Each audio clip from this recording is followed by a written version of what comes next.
کہ جو لوگ ذکر کرتے ہیں اور جو لوگ ذکر نہیں کرتے، ان کی روحیں جب قبض ہوتی ہیں تو فرق واضح ہو جاتا ہے۔ جو لوگ اللہ کے ذکر میں مشغول رہتے ہیں ہمیشہ، فرما کہ ان کی روحوں کے علاوہ جتنی روحیں دنیا سے جاتی ہیں سب روحیں پیاسی جاتی ہیں، ہے نا۔ دیکھیے ہماری روح کو جو ضرورت ہے وہ اللہ کے ذکر کی ضرورت ہے۔ جب ہم اس کی ضرورت کو جب ہم پورا کر دیتے ہیں تو یہ روح ہماری سیراب ہو جاتی ہے، دنیا سے جاتی ہے تو سیراب ہو کر کے جاتی ہے۔ اور جو اللہ کے ذکر سے غافل ہوتے ہیں، جب دنیا سے وہ جاتے ہیں تو روح ان کی پیاسی ہوتی ہے نا۔ تو اللہ کا ذکر کرنا چاہیے۔ اب دیکھیں جو ذکر کرتے ہیں اور جو ذکر نہیں کرتے، تو کتنا بڑا فرق ہوتا ہے، صحبت کا بھی بڑا فرق ہے۔ اللہ والے اب کہتے ہیں نا کہ تربیت اور ماحول کا بڑا اثر ہوتا ہے۔ جس گھر کے اندر دینداری ہوتی ہے اور جس گھر کے اندر بزرگ اللہ والے ہوں، نیک لوگ ہوں، تو ان کی اولاد بھی نیک ہوا کرتی ہے۔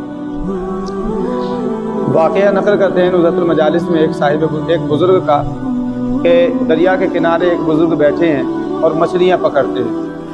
اب وہ مچھلیاں پکڑتے جاتے ہیں اور پاس میں ان کی ایک چھوٹی سی بیٹی ہے، وہ مچھلیاں نکالتے اور اپنی بیٹی کو دے دیتے۔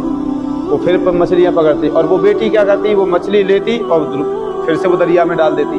وہ مچھلی پکڑتے بیٹی کو دیتے اور بیٹی مچھلی لیتی دریا میں ڈال دیتی۔ وہ پکڑتے بیٹی کو دیتے اور یہ جو ہے بیٹی جو ہے ساری مچھلیاں دریا میں اس نے ڈال دیا۔ جب وقت گزر گیا تو انہوں نے کہا بیٹی مچھلیاں کہاں ہیں؟ کہا بابا میں نے تو ساری مچھلیاں دریا کے اندر ڈال دی ہیں۔ کہا آپ نے ایسا کیوں کیا؟ ساری محنت ضائع کر دی، اتنی محنت سے مچھلیاں پکڑی تھیں آپ نے، وہ بھی ساری جو ہے دوبارہ سے مچھلی جو ہے دریا کے اندر ڈال دی۔ لڑکی نے کہا بابا آپ ہی نے تو بتایا تھا کہ جو مچھلی اللہ کے ذکر سے غافل ہو جاتی ہے وہی جال میں پھنستی ہے۔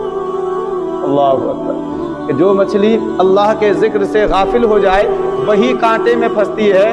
اور آپ نے کہا ہے تو میں سمجھ گئی کہ یہ مچھلی جو آئی ہے یہ اللہ کے ذکر سے غافل ہے، لہٰذا میں ایسی مچھلی نہیں کھانا چاہتی جو اللہ کے ذکر سے غافل ہو۔ کہیں ایسا نہ ہو کہ غافل جو مچھلی ذکر سے غافل ہے اس کو کھا کر کے اس کی صحبت سے کہیں ہم بھی اللہ کے ذکر سے غافل نہ ہوں۔ اللہ اکبر، اللہ اکبر۔